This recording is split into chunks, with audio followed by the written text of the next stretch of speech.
Oh, can you hear me now? Yep, good. Okay, great. Thank you.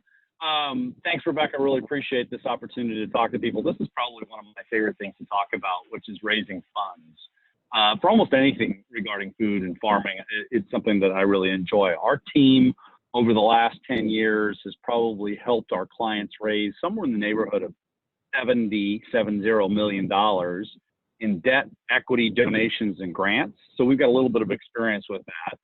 I literally just finished. We had the bank financing approved on Friday for the purchase of a meat processor in the Mid-Atlantic. So one of our clients bought an existing meat processor. We did all the pro forma numbers for it, and we're financed on Friday. The bank gave approval, and we have a signed sale agreement. So we've got a little bit of experience there. I love to talk about and help clients think about the difference between equity, debt, grants, and whatever other funding you can find in order to do that. We have Helen Kohler-MacArthur is also on here as one of our is our business process manager, and she and I made a presentation down to NC Choices. Gosh, Helen, I don't remember. I think might have been January or December of this past year. It was all about equity, and when I looked at it, I thought, I could share that, or if people want to see some more information about equity, we can just send you that presentation. So I kind of wanted to just leave this a little bit open to questions, because I thought if you guys are here, theoretically, you've got something specific to ask. And rather than me pontificating for a while, I'd rather you guys say, hey, this is the question that I have. How would you go about solving this problem? There's a couple of resources that we can follow up with anybody who wants them. They are public. The first one is this slide deck about raising equity for food and farms, which I can certainly go to if we want to. And the second one is we did an overall feasibility kind of study a number of years ago. It's called the Blue Yak study, and it has a whole series of sources, although a little bit dated, that are pretty good references. Rebecca, I suspect you have that posted up on NPAM somewhere too, right, as a resource. So I'm going to start with, hey, if you guys got some specific questions, I'd love to just answer those. And I'll give just a quick background on Kitchen Table before we get into that.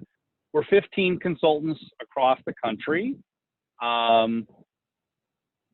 Somebody asked, minding sharing those resources via chat? Sure. We'd be happy to do that. Jonathan, I'm going to let Rebecca moderate the chat because otherwise I'll get distracted. So we've got 15 consultants across the country. Last year, we've been around since 2009. Last year, we worked with 144 clients. Those 144 clients were all food and farm businesses. They represented a little over 10,000 acres of farming, $100 million in local food sales, and 1,000 employees. About half of them were farms. The vast majority of those farms are selling direct to consumer, although we do have a number of them that are selling wholesale. About a little over a third, about just under 40% were in the supply chain. That's everything from meat processors to aggregators to suppliers to farms. And then the remainder was a combination of local retail as well as nonprofit. So with that said, I'm going to leave it at that, and maybe some people have some questions. Yeah, so why don't we start off by having folks pop their questions into the chat box, if that would be easy enough for you. And then I will read them back to Ted, and we'll go from there. So what do you got for us? Don't feel shy about asking a question.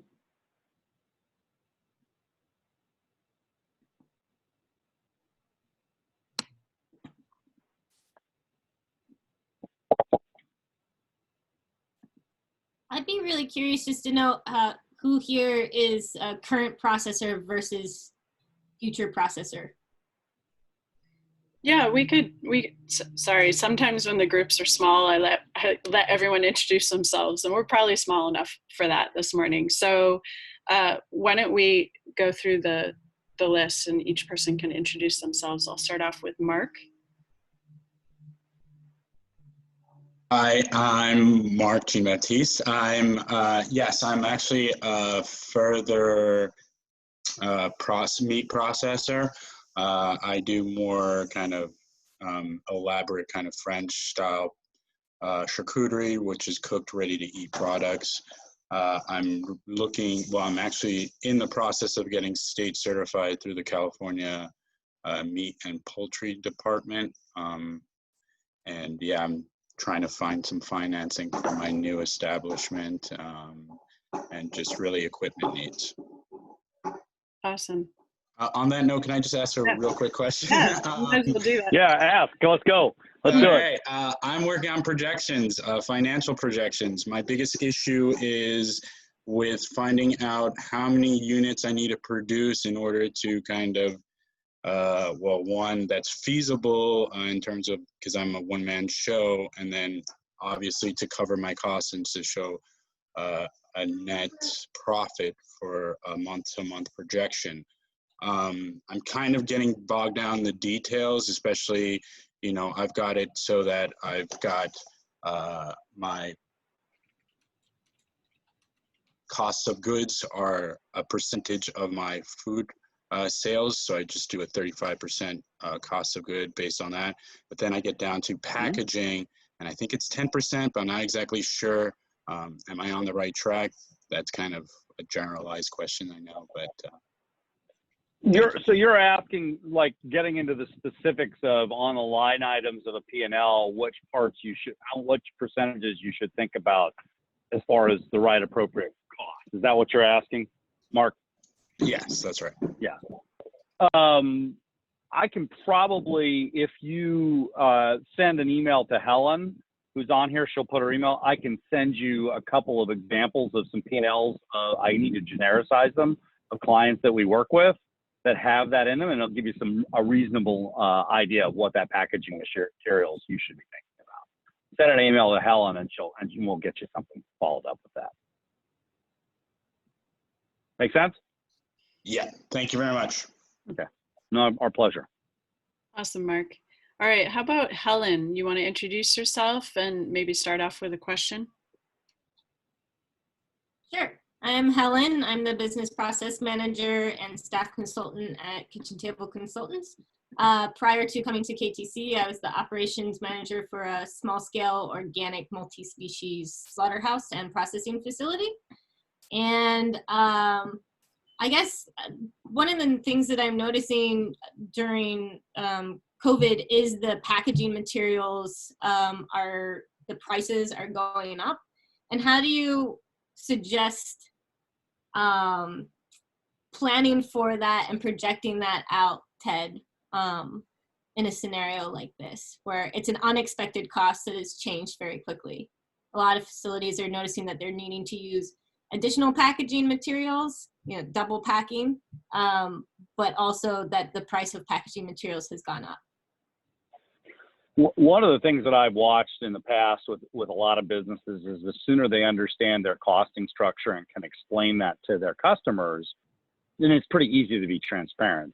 So Mark asked the question, what percentage should my packaging materials be? Once you set that baseline and then you see on a regular basis that it's going over that as part of your costing, you go back to your customers, especially in a situation like this, and you say, I had budgeted for 5% for my packaging materials to do this, but as a result of what's happening here, they're now 10%, and I need to pass that on and a little bit more for my waste to you. And I would be just completely transparent with that.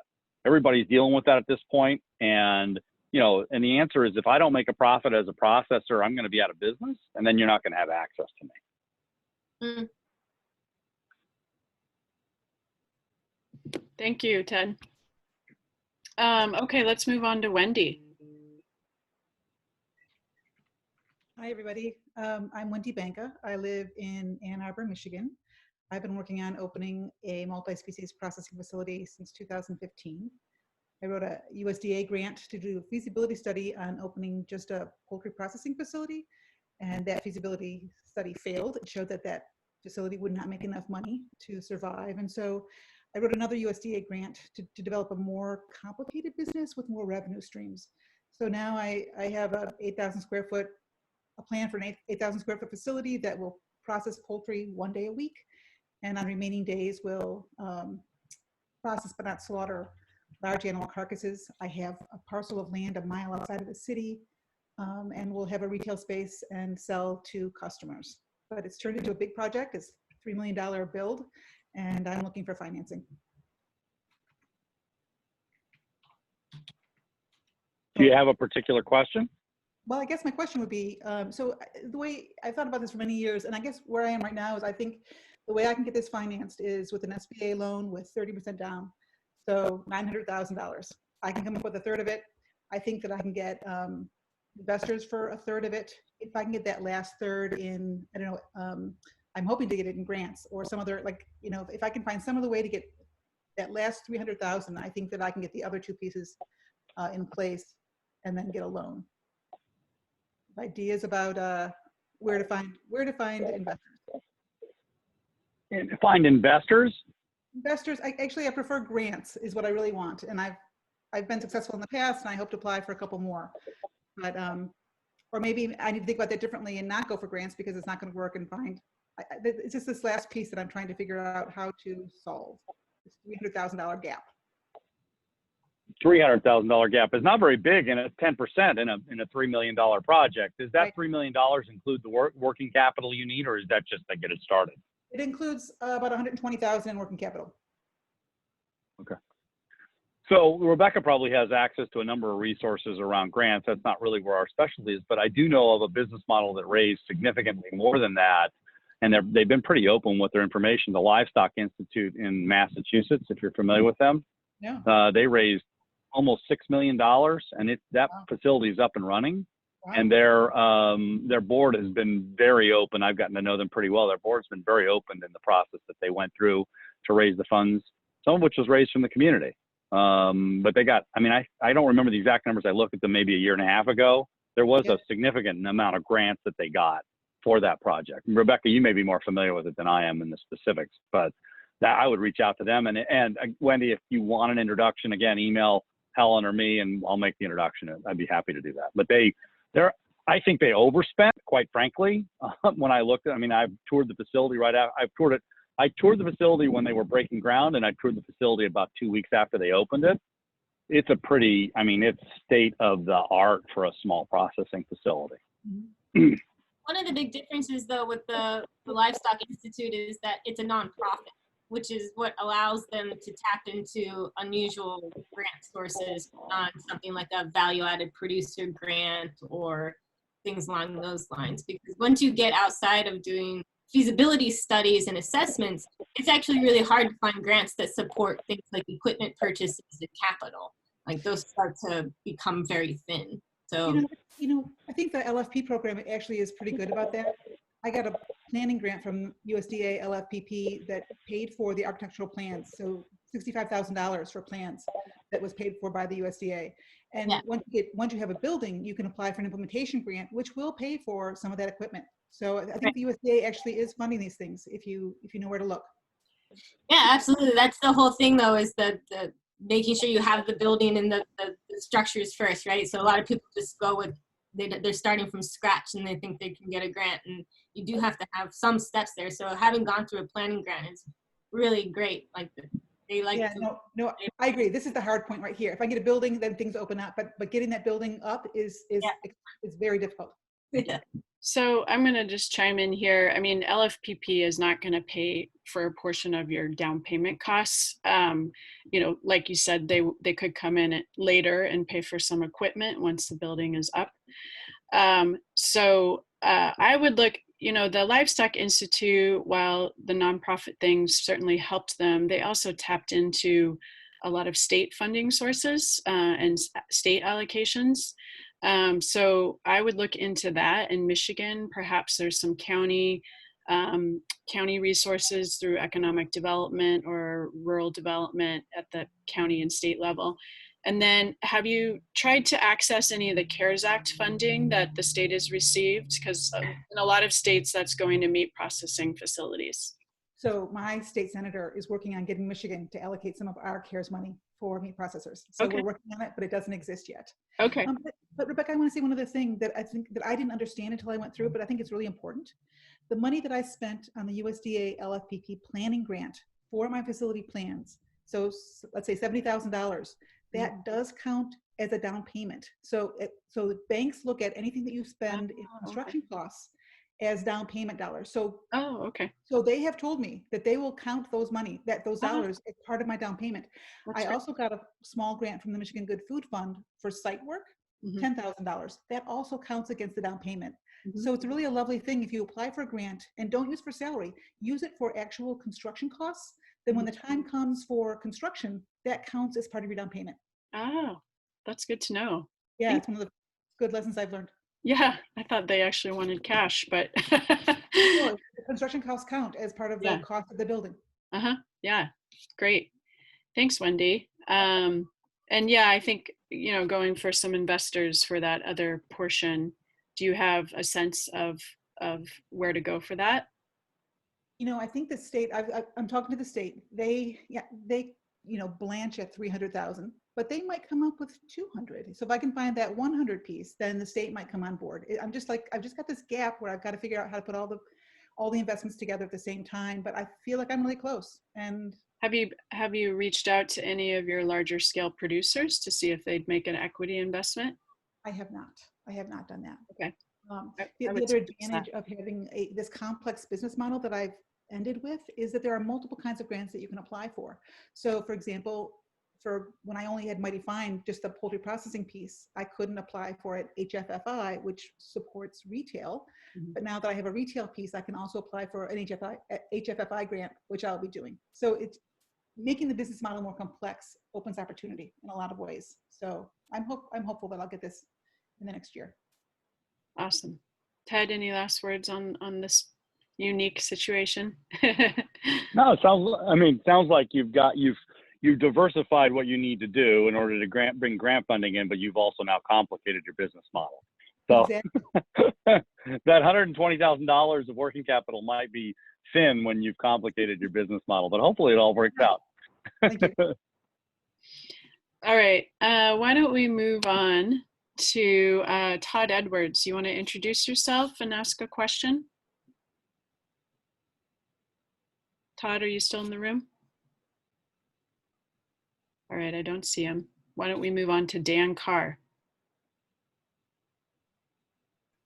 Hi, I'm a farmer in northwestern Connecticut, but I actually my day job is working for a not-for-profit in Berkshire County, Massachusetts, Western Massachusetts. I'm the sort of farmer technical outreach coordinator for the Berkshire Ag Ventures, and our board of directors wants to work with several other partners to try and get a meat processing facility in Berkshire County, Massachusetts, for red meat. And I had the experience on a farm that I managed in the past in starting a very, very small poultry processing USDA facility that, we got our grant of inspection, but we were very, very small, only operating 2 days a week. So it's a whole different ball of wax, and now everybody's kind of looking to me to present a plan. So I'm at the very, very beginning, and I guess my big question is in regards, I'm probably the most in the beginning stage of all of us here. We're looking at trying to put together a feasibility study right now, and I'm curious about what to expect what should we expect to price that at, and the best way to go about that, hiring a consultant from outside, or what's the best way to have an effective feasibility study. Thank you. Well, you have a expert here on the call for that. Ted, you want to share your thoughts on that? Yeah, I think the first thing you want to do is you want to define what you want the outcome to be, Dan. The simple part here is that feasibility studies are defined in many different ways. So it's, what do you want it to say? Do you want it to say, is there demand? Is there supply? Is there a cost? What's the cost? Identify what you want the outcome to be. And then there's lots of people that will do feasibility studies for processing facilities. And how deep do you want them to get into the actual building and growing. I mean, Wendy probably could give you more information on the feasibility study than I can because she's lived it live. There's plenty of people out there that will do this. I suspect when we've seen the feasibility studies, you're probably on the low end. I'm going to say you're $15,000, and on the high end, $50,000. And really depends on how much stuff you put into it, and who you hire. There's plenty of organizations that are out there that, we tend to be just a little bit more expensive than other people. I'm just being honest. Why? We have some overhead. There's 15 of us. We charge differently than a solo consultant will charge. The other thing, Dan, is I'd go to the Livestock Institute too. In this case, they're right in your backyard, and talk to them. It's almost the same. You're nonprofit, they're nonprofit. I assume by your smile, you probably already have. I did actually, literally, I drafted the email yesterday and realized I didn't send it and sent it this morning. So I literally emailed them this morning. So I started smiling when you guys were talking about them before. But I haven't actually been out there yet. And they're a completely different region than we are, believe it or not, for those that aren't in the Northeast. We're quite far. But west of them. One of their original founding premises was to help other people do this. So, and they are nonprofit. So to the extent to which you can leverage that, and they're in a different region, but it's still just Massachusetts, right? Let's be. Oh yeah. If you talk to Rebecca about the western part of the United States, if you want to go across Oregon or Washington, it's a little bit further than across Massachusetts. I would be very clear about what you want. And the time frame and the start and the stop of what you want. You just want financials? Do you want to build out? Do you want all of those things that are involved, and be very, very clear. And what we find in many cases that most feasibility studies start in one place and end in a very different place, and I would plan for that. And the last piece, I think I would actually find somebody to facilitate the feasibility study conversation with your board. Okay. Because boy, you could waste a lot of money up front and saying we want a feasibility study, and that you could spend a little bit of time narrowing it down to start with. That way you'd be better off to be very clear about what you want. We see that, man, we just finished a feasibility study in central Pennsylvania for a county that wanted to know what they should be doing ag-wise. And Helen's probably about to cry. And I would say in the middle of it, we just, we almost had to start all over again. Because the organization, everybody came to an aha moment. Oh wait, we shouldn't have been doing this. We should have been doing that. So taking the time to sort of figure out the right thing in the beginning is a really important piece of the puzzle. As Wendy can talk to you about, because she started in one place and ended up in a much more sophisticated. I'm going to use the term sophisticated, Wendy, not complicated location. Wendy, could I and it's totally fine if you would rather not share that, but could I ask what your outcomes were and what it ended up costing? Oh, sure. It's published on the NMPAN website, but it came down to very simple math. I thought that I could process 50,000 birds a year at $4 a bird. It's $200,000. My entire revenue stream was going to be $200,000, and it wasn't enough for the land, the building, the equipment, the supplies, the people, the taxes. It just was so obviously not enough money that it failed instantly. But I also knew, because I'd done a survey, that demand was really, really high, and that most poultry being processed in Michigan, 60% of it never even gets to a farmer's market. If you're a small farmer and you get USDA processing, your birds still don't make it to market because there's no distribution channels. And so I said, okay, I'm not building a small rural processing facility. It's not going to work, but demand's high. If I put the pieces together right, I think I can still make this work. And so that's how I got the complicated model of building in an urban area with retail space. But yeah, I think from my perspective, the small rural poultry processing facility no longer exists in the United States because it can't fund itself. You can't make enough money to survive. But that doesn't mean other models won't work. Yep, that's a good realization. And why we do feasibility studies, save ourselves millions of dollars, right? If I can say one more thing about feasibility studies, if I were to do it again, if you may in the end want a USDA B&I loan, and that loan requires a feasibility study. So if I were starting, I would do a feasibility study that meets all of the specific requirements of a USDA B&I loan. Let that be your guide. Because then if you get far enough along, you have the piece that you need to get that loan. What was USDA BNI? What It's is a that? business and innovation loan, Okay. which is has really good terms. So you'll want that loan if you can get it, and they're going to ask for a feasibility study with certain requirements. So if you're doing a feasibility study, use their requirements. That's what I would recommend. Thank you. Yep. That's great advice. Dan, I'm sure you're familiar with the feasibility study done in the early 2010s by CISA, right? So Yeah, how has the parameters changed since then? Well, actually, the dynamics are a little different in terms of, well, Adams, I don't know, are you really familiar with it? Adams Farm is back up in operation. But I guess that study was looking mostly at the Pioneer Valley, and I guess the demand we're seeing is mostly from Columbia County in New York State, and Dutchess County in New York State, and Litchfield County in Connecticut and Massachusetts. So it's a little farther away from the Stafford Springs and the Adams Farm. It's a 2.5-hour drive, which I know to folks in Oregon maybe is not much, but that's where people are saying that there's enough demand. And obviously the conversations come up much more during COVID when nobody can get a slaughter date until March or April of next year. Yeah. Well, I think Ted gave some great advice, and I also would suggest checking out. We have like the largest archive of feasibility studies on meat processing facilities from around the country. It's great to just take a look at what they covered. We also did what's called a pre-feasibility study for a project down in California about 5 years ago. And we saved that community a whole heck of a lot of money in investing in a full feasibility study, because our pre-feasibility study showed quite quickly and clearly there wasn't enough volume of animals to support a multi-species plant.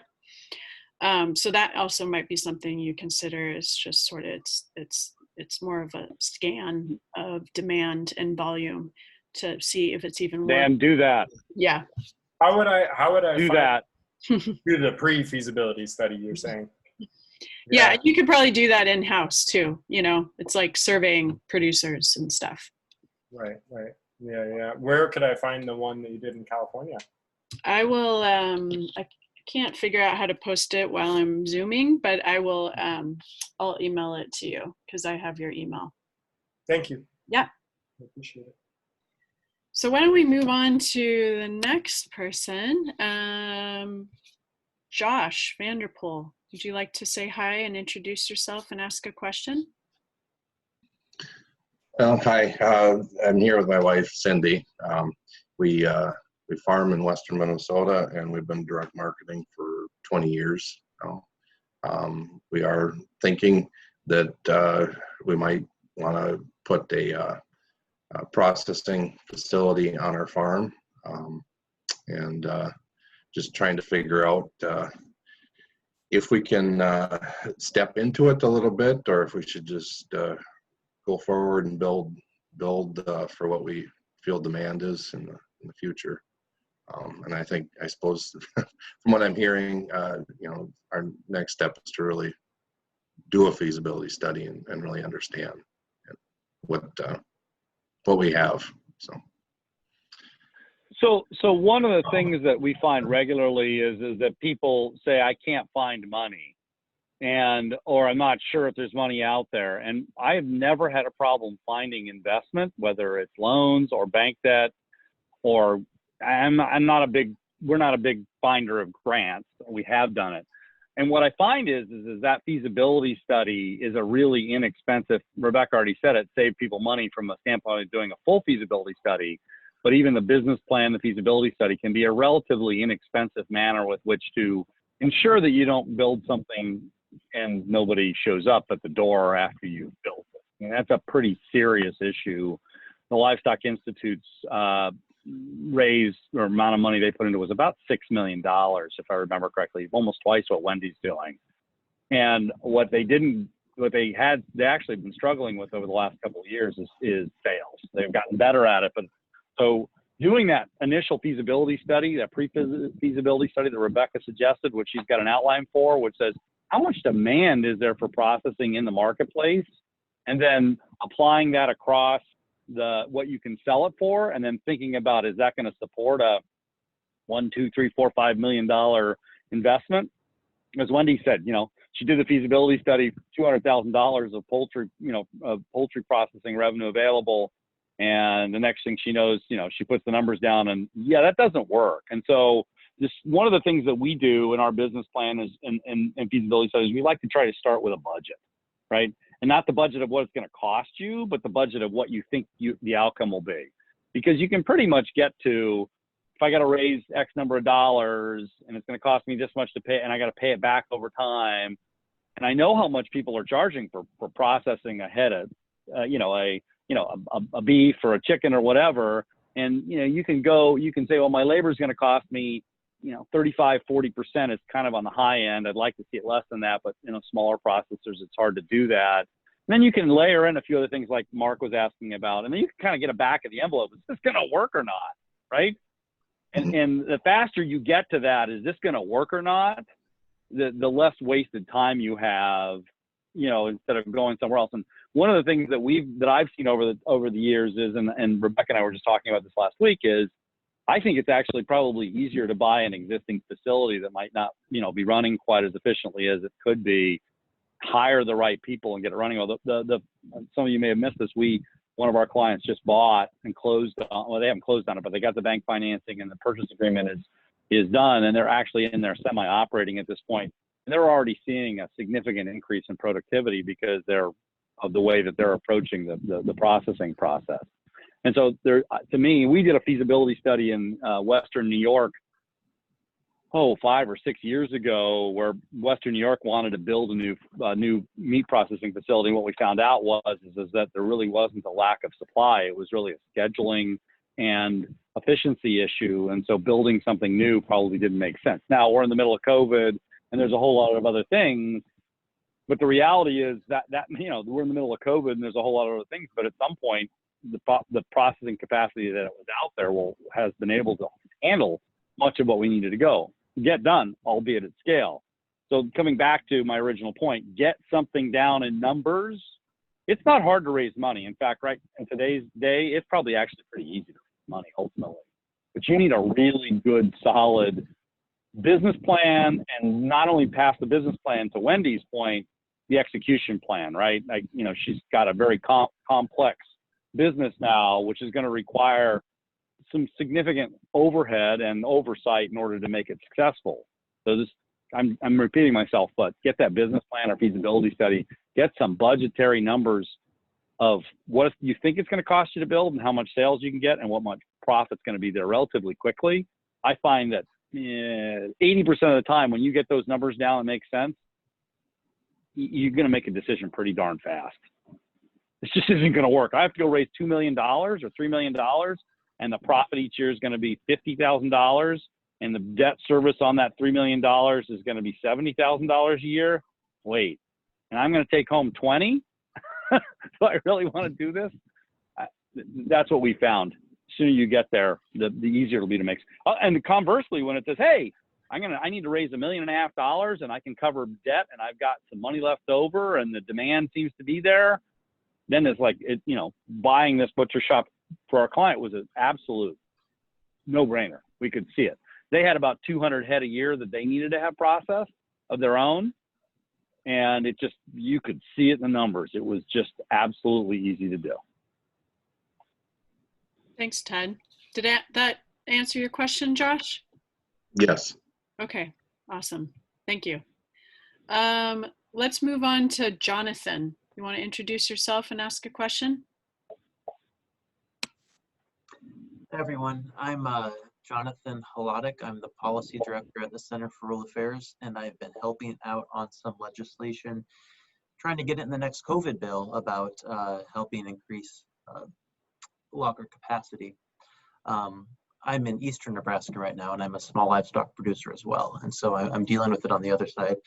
So I've only joined this listserv about, I don't know, maybe a month ago, and it's been illuminating. And this has actually been a very good call. I'm talking to a couple processors local to me here who are interested in building new facilities.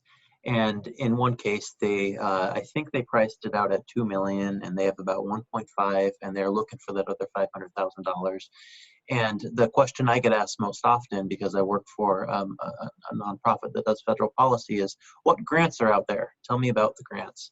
And so I don't know if I have an additional question. I guess, Helen, thank you for sharing that resource. I was able to go down that list, and I did see quite a few options. Maybe I'll ask, are those up to date? I think you mentioned Blue Yak maybe had been built a little while longer ago. Is that a good current list? And is there anything else I should know as I have this conversation with them about the grants, which are a better fit, which are not, et cetera?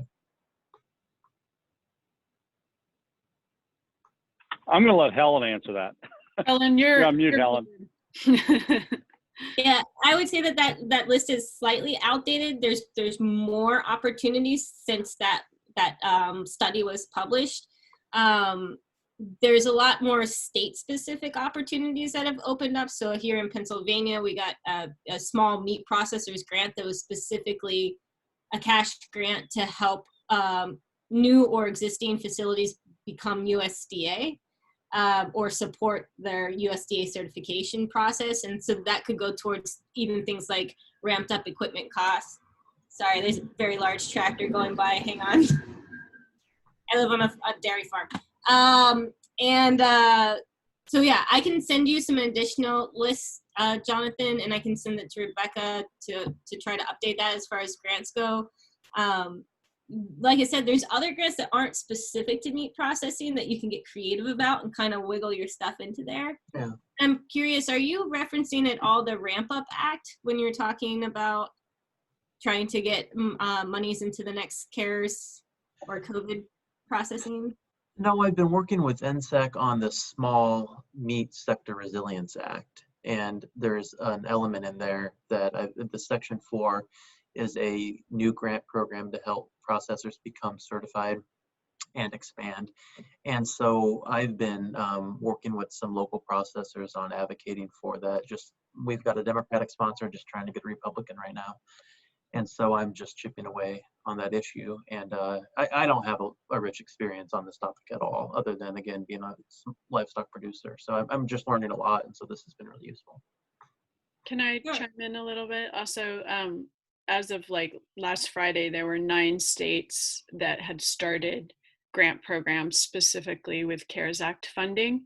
And, you know, more states could certainly do that. I don't think the states moved very quickly that did them. And the RFP was way too short of a timeline. I don't know how any processor is actually going to get an application in. I mean, some of them are due like next week, and they just released the RFP like a couple weeks ago. But they're all designed to scale up small scale meat processing. So whether that's existing facilities or new facilities, some of them are also designed to help facilities apply for that grant of inspection and update their record keeping systems, humane handling systems, etc. So I have a list of those on our website, and they're sort of good models to pull from to see, you know, what may work. I think Kentucky, in my opinion, has the best one because it's 3 different layers, 3 different levels of funding. And, you know, the lowest level is easy application up to $25,000 just for like equipment upgrades. And then there's one at like 100,000 and one at 250, I think. So that might be something to check out also. Being in a very red, limited government state, when someone is asking me about the grants, I unfortunately need to turn them toward USDA for the most part. Are there 2 USDA grants that are excellent examples of good fits for this type of thing? I know, Wendy, you mentioned BNI. Well, that's a loan program, but Lfpp is probably the best fit in terms of grants. That's through Lfpp, and then you, was it you that mentioned earlier, that's when you have your building in place, and then this will just help you with the actual material? Okay. They do both. Okay. We can't hear you, but they do feasibility study and implementation with LFPP. Yeah, can I jump in there for a minute on the LFPP? It's a really terrific program. It comes in 2 phases. The planning grant, you can do feasibility studies or whatever kind of planning you want, and that's worth, I think, 100,000 right now. Maybe it's more. But then if you have a building, there's a grant worth $500,000, $500,000 if you have a building, and if your project doesn't just serve your own farm or your own use, but if your processing facility is going to serve, other farmers, you are eligible for a $500,000 grant from the USDA LFPP program. And I can tell you, I've won 2 of the planning grants, which is unusual. And I think the reason I won them is because I'm working in meat, and they don't get enough meat grants. So I highly encourage anybody doing the early stage, at the early stage, to apply for a USDA LFPP planning grant. And if you have a building, and if you are serving not just your own farm, but other farmers as well, apply for a $500,000. I think that they want to support meat processing. Wendy, are you applying yourself or do you work with a consultant? I don't have well, I was previously a grant writer, so I have the skill myself, and I'm glad to help if you reach out to me. I'm glad to help. The grants, the next series will be due next spring, like in March, they'll be due. But if you have a building, go for it. Get some money and start some meat processing out there. And Jonathan, a couple other that were just mentioned, USDA FSIS did a webinar last week, I think in response to the report we're writing about their lack of outreach to small meat plants. Anyway, they did it all about funding for small meat plants. And they recommended using rural development B&I loans, and also I guess there's a special B&I CARES Act loan right now with super low interest rates. And that's for much larger construction costs or operating costs. So, you could start off with a grant to sort of explore a concept or get some initial funding for design work, and then maybe add in one of these loans to actually fund the construction costs. They also recommended, if you already have existing plants, that the REAP grants, which is the Renewable Energy for America program, they said food processing facilities totally qualify and are an ideal fit for REAP loans and grants. And that can fund things like cooler efficiency projects and insulation and new lighting projects, biodiesel, biogas, compost to methane, what else? Water efficiency projects. Anyway, anything that, could help a plant save money on their electricity costs and waste costs. So that's another one to check out. That's really helpful. I have that on my calendar, but something else came up. It sounds like I should have caught it. Did you take semi-comprehensive notes, or? I think they are going to make the webinar available on their website as a recording. Yeah. All right. Thanks. All right. I want to make sure that we didn't leave anyone here without getting a chance to ask questions. So I think we'll run a little late. Russ Kramer, did you have a question that you want to ask the group?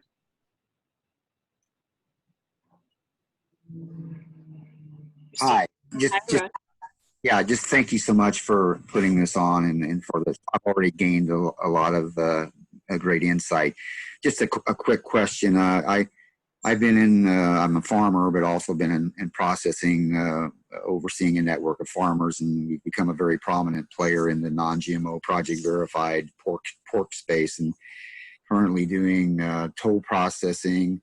But we're wanting to go to more a regional approach, and so we've got the markets developed. We've got the farmers network developed. We've got quite a bit of processing experience. My question is, and maybe Rebecca, you can answer this, is that as we're building these new regional new processing centers, who should I contact on the regulatory end to make sure that we're doing everything up to snuff to head off some of the regulatory challenges we may face in the future? Well, so are you wanting to do state inspected or federally inspected? Well, that was a kind of a follow-up question. We, the goal is to sell not only locally but also interstate and export. So either USDA or, our state is a CIS state. So is there any advantage either way? Well, I'm pretty sure for export, you're going to need to go USDA. I don't think that foreign countries recognize the CIS program stamp. So I just recommend going full USDA. The truth is the set of regulations and your facility SOPs and HACCP and all of those things are exactly the same set of regulations, whether you're a CIS plant or you're federal. So you might as well just go federal, because then you can sell that meat anywhere on the planet. And if you want to apply for a grant of inspection, you basically call your FSIS district office and you let them know that you're interested, and then they send you the application package and you fill it out. And then you write a HACCP plan. You probably work with a consultant to do that, and you submit that and they review it. And usually there's a little back and forth with your HACCP plan to get it up to snuff. And then they'll actually come out and do a site visit. And then if all that goes well, they'll give you a conditional grant of inspection that's 90 days. And during that time, you have to take pretty rigorous pathogen testing, and they scrutinize you extra heavily. And if you pass that 90 days, then you get your normal grant of inspection. So are you wondering more about like what your facility needs to look like, or what are you worried about kind of heading off regulation? Yes, before, and I kind of been through that drill before, where you actually have to have your facility up and going or up before they actually will issue that grant of inspection. So if I'm looking at a lot of European Union technology and process, because of, that's the destination of a lot of this pork. And so I guess I've always had in my mind that the EU is just as strict in their standards as the USDA or more. So those are the kind of things I'm looking at before we actually build the building or purchase this equipment and this technology, to consult with somebody that knows what USDA is looking for, so I don't make a mistake and spend a lot of money and then they rejecting it. Yeah. Well, European equipment shouldn't change the food safety standards or anything of what you're producing. I think where things may get tricky is if you're going to start to do some more value-added processing, curing, smoking, things of that nature, dry curing, etc. And so those just require different HACCP plans. Each HACCP plan has to get approved, and you have to have studies that validate that your processes actually work and are safe. So once you get out of just plain raw meat, packaged raw meat, and you start getting into those value-added processes, then your HACCP plan gets more complicated, and you have to draw from these studies that show, if I do my jerky this way or I do my salami this way, it's going to be safe. But regular, just red meat processing, cut and wrap, there's nothing particularly tricky about it. And whether you're using European scalders or equipment or American, there's really no difference in the way you cut it up. Even if you're doing like seam butchery versus American style butchery, that doesn't change any of your HACCP plans. So you may be overthinking it a little bit. Well, let's get back on the facility design, for instance. I know like some of the construction of the internal part of the building. They have something, and I cannot find it for anything, even on the information that you have, like for instance, how what the stem walls and the interior part, the interior materials of the walls should be, those kind of things like that. If I already have a plan, is there somebody that can kind of say, hey, yeah, that'll work? Yeah, so the USDA doesn't tell you how to build your building. They just want it to be washable walls, washable floors, sanitary, potable water, hot water, cold water, wastewater systems. But they're not going to tell you anything beyond that. They're not going to tell you how high your stem walls need to be, or what kind of concrete to use, or plastic, or anything like that. They don't care about that stuff. So your best bet is to find an architectural consultant who has built meat processing plants before in the US. And that's where you can start to get into the conversation about best materials to use, layout, flow of product, all of that.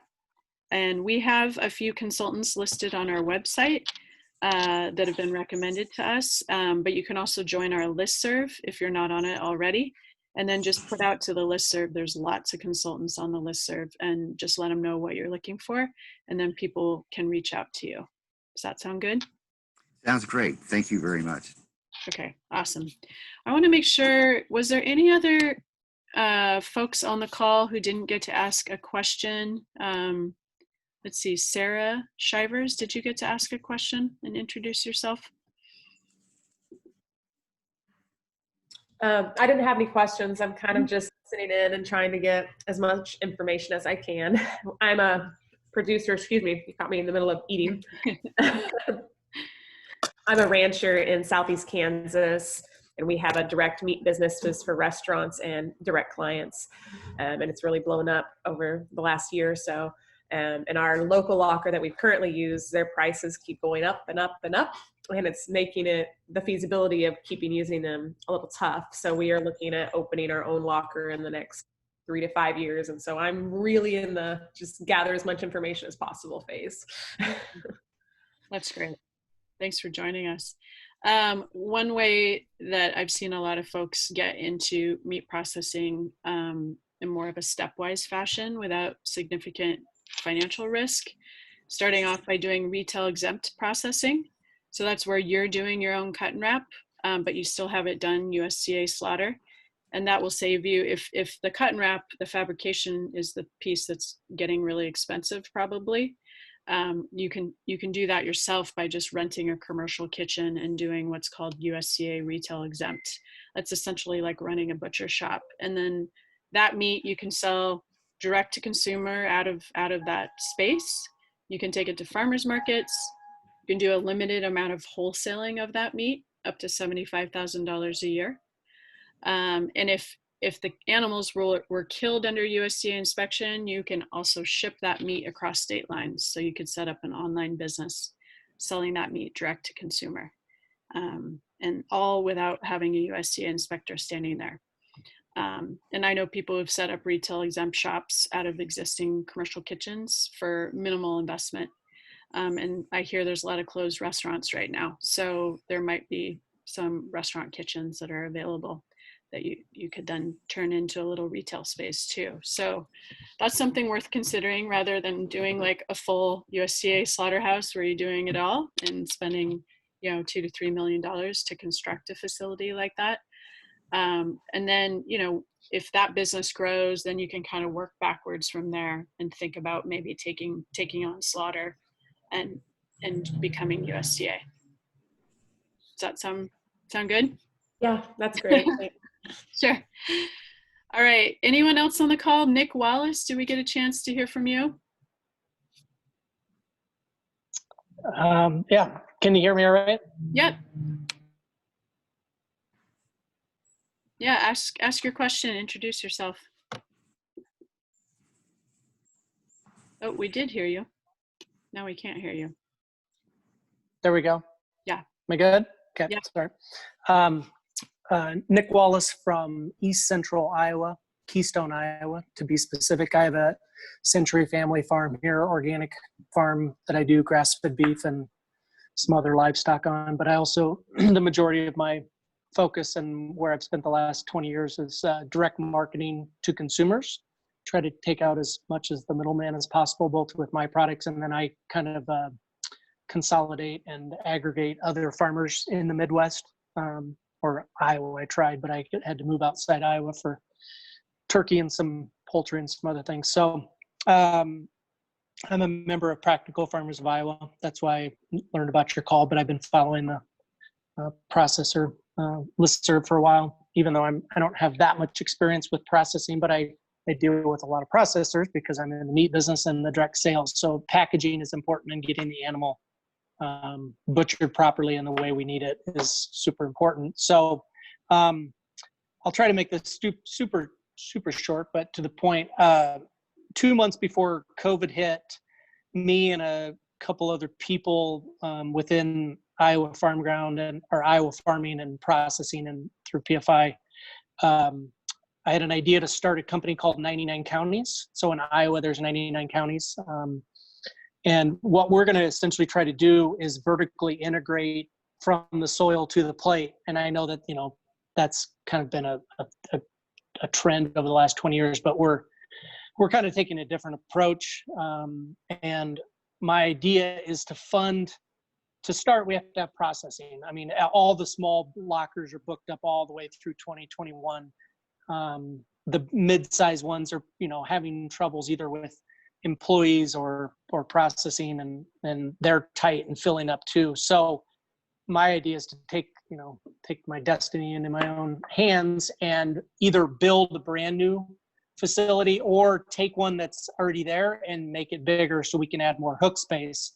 But ideally, we would have something that could process 2,500 to 3,500 beeves per year. And this is could be grass-fed, it could be fed organically.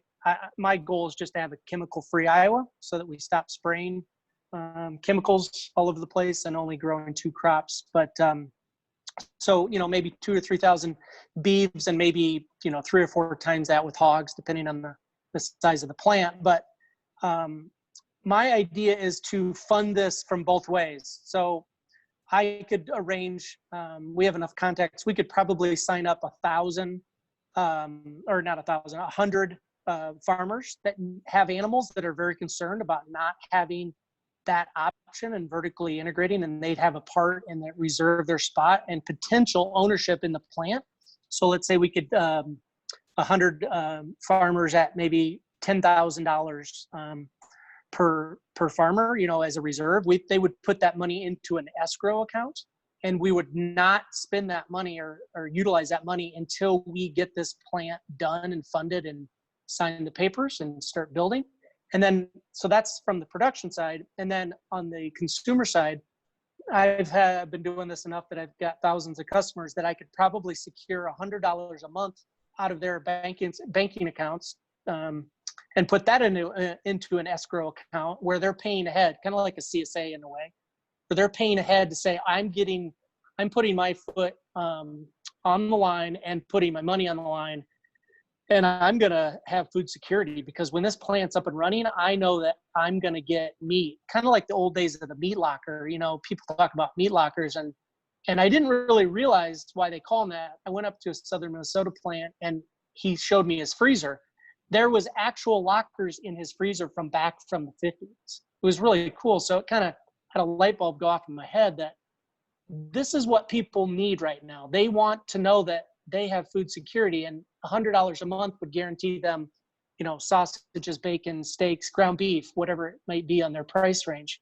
And then that would carry over into other foods as well, because I want to vertically integrate food processing as a whole, because we outsourced all that. It's way too big a companies controlling too few of the commodities. So I guess my question or just comment would be, if I could get 20% of it or even 10% of it from the farmers to show faith that, hey, this plant's going to be full. And if I can show another 10, 15, 20% of what it needs to be built on the consumer side, would that be enough to get the investors to throw in, because investors want to know that feasibility is solid and that there's demand, right? So if I can prove that on both sides, and then I can get the investors in, and then maybe I can bring in a local bank, although I'm very distrustful of banks in general, but maybe I could get a locally owned bank to come in. So that way we're vertically integrating and securing the whole process all the way through. And we can do that with more than just meat and animals. We can do that with food. So that's why I'm here. That's my comments, and it's going to be called 99 Counties. And I will just tease that we want to start giving away this process. Not that it's like genius or anything, but we want to open source this so that the people in Minnesota can be, I think they have 88 counties or something like that. And the people from Colorado, and there's 64 counties. And so instead of seeing the butterfly of the non-GMO on a package, you would see all the states that would be part of this regenerative agriculture, this chemical-free food supply. You would see all of that shown on a package so that we can start having this intercommerce model. So trucks going to the East Coast bring back citrus and drop off pork. And so I just want to get outside the box of who's really supplying our food and having more food security. So anyway, thanks for listening, and that's who I am. Do you want to take a stab at that? Oh, we can't hear you, Ted. We can't hear you. Ted. Ted. We can't hear you.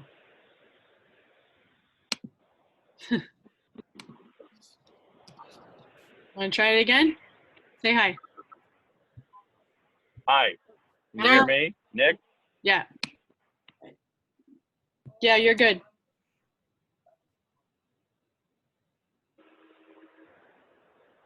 I can hear. Nick, is your question ultimately, if I have a group of suppliers, farmers who are willing to put up $1,000 each, and a group of customers who are willing to put up $100 each every month, do I have enough support to go raise more money? Is that what your question was?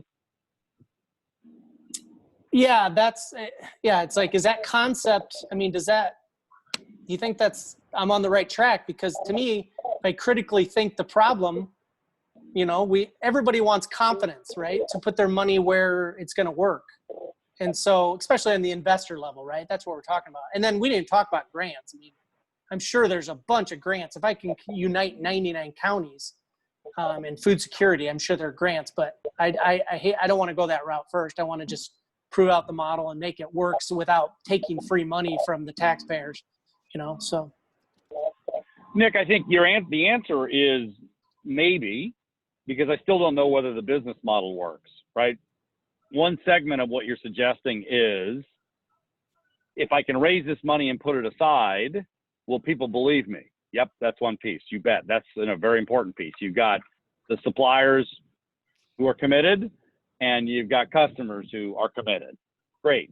Now, can you operate it profitably and sustainably on top of that? So you're starting in the right place. Absolutely. But you still need to say, now, does this work? Wendy had $200,000 worth of commitment for sales and processing. And when she layered that into how much is it going to cost me to build this and what's it going to do, it didn't make sense. So you're in the right, you started in exactly the right place, supply and demand. Now, can you do it? Can it be profitable? I've never, we've raised a lot of money over the years, almost $70 million. And the raising of the money has always been the easiest part. I've never had a problem raising the money when the business plan that is there is supportable both in the concept and the potential execution. So, Nick, it's not just about, hey, I got this great idea. Do I also have the team of people who know how to, build, manage, support? We just raised $5 million for a co-packer in New York State. It was the easiest raise I've ever done. Why? Because the business was established, the management team was in place, the sales pipeline. This year and last year, this year we started to really pick up in the last 60 days, but this year and last year, our sales were not as robust as I would have liked them to be. The previous year they were, but we could demonstrate the ability to execute against a plan, to manage our labor costs and our material costs, and to manage our business. And so when we went out to find that $5 million, it wasn't hard. In fact, we had two banks competing, and we ultimately chose the better of the two. So yeah, your bottom line answer is, and I know Rebecca's, it's time to get off. The answer is you got the baseline going, but you got to get all the rest of it put together too. Thank you, Ted. That wraps us up nicely. Sorry, guys, I ran over on time here, but some really fantastic questions. I will post this on our YouTube channel, and then in 2 weeks from now, we are going to be addressing insurance and risk management on our call. So if you have any questions that didn't get answered today, feel free to shoot me an email. Ted and Helen, it was wonderful having you guys from Kitchen Table Consultants. You guys are a fantastic team of business experts, and if folks have questions for them, who should they contact? Either of us. It's ted@kitchentableconsultants.com or helen@kitchentableconsultants.com. Either one of us. We would be happy to answer any questions. All right. Well, thank you, Ted, and thank you all. Have a good day.